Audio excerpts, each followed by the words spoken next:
What do we know about the author of this book from the text? The author in the letter doesn't refer to himself or herself. There is no mention of a name like in other New Testament letters. However, chapter 2 verse 3 gives us some information about the author. It reads, "How shall we escape if we neglect so great salvation? Which having at the first been spoken through the Lord, was confirmed unto us by them that heard." What does this verse tell us about the author? This is someone who didn't hear the message from Jesus but rather heard it from one of the apostles. Now does that sound like Paul? Let's look at Galatians chapter 1 verses 11 and 12. "For I would have you know, brothers, that the gospel that was preached by me is not a human gospel. For I did not receive it from any human, nor was I taught it, but I received it through a revelation of Jesus Christ." Galatians was written by Paul. What does Paul say about his message? Did he hear it from the apostles or from Jesus? Does that sound like the passage we read from Hebrews? What else do we know about the letter? Is there anybody mentioned? What about chapter 13 verse 23?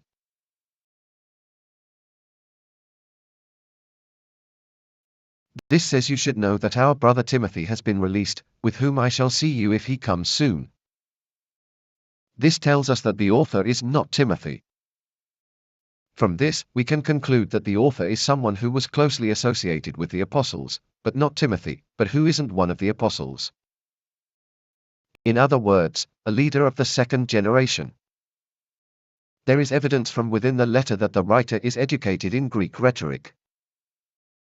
There are a number of what is called inclusios which indicate various sections of the letter. An inclusio is where a word is used at the start and end of a section. For example, in Hebrews chapter 1, Jesus is compared to angels, and the word angels is used in chapter 1, verse 4. It is the last word of the first sentence in Greek.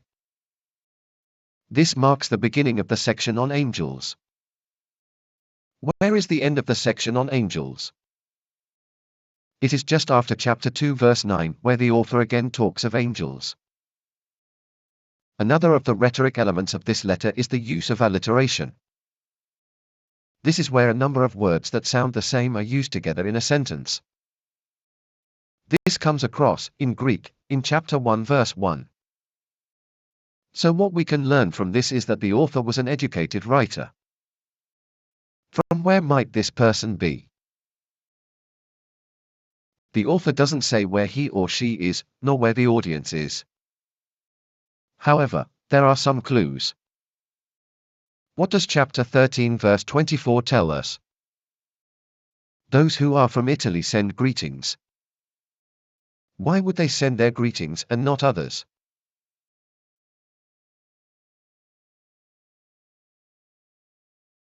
Perhaps they are not.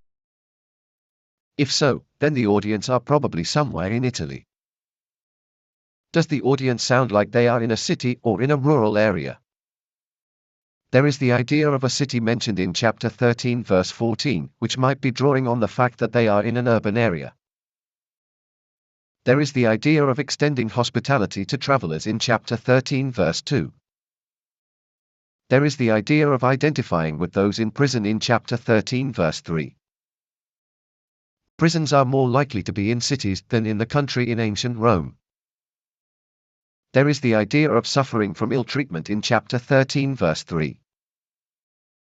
There is a concern for the sanctity of marriage and sexual responsibility in chapter 13 verse 4.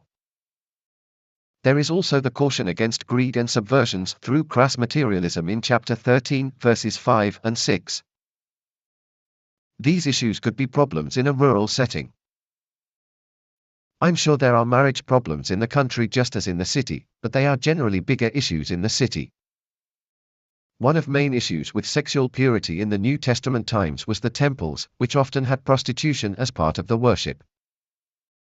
They could be both restaurants and centers of prostitution where people gathered and ate and also indulged in sexual pleasures. They were more common in the cities. Now the biggest city in Italy was Rome, and as we will look at below, it is quite possible that these people are Jews from Rome. There are some Jewish Christians who were well-known second generations and leaders from Rome.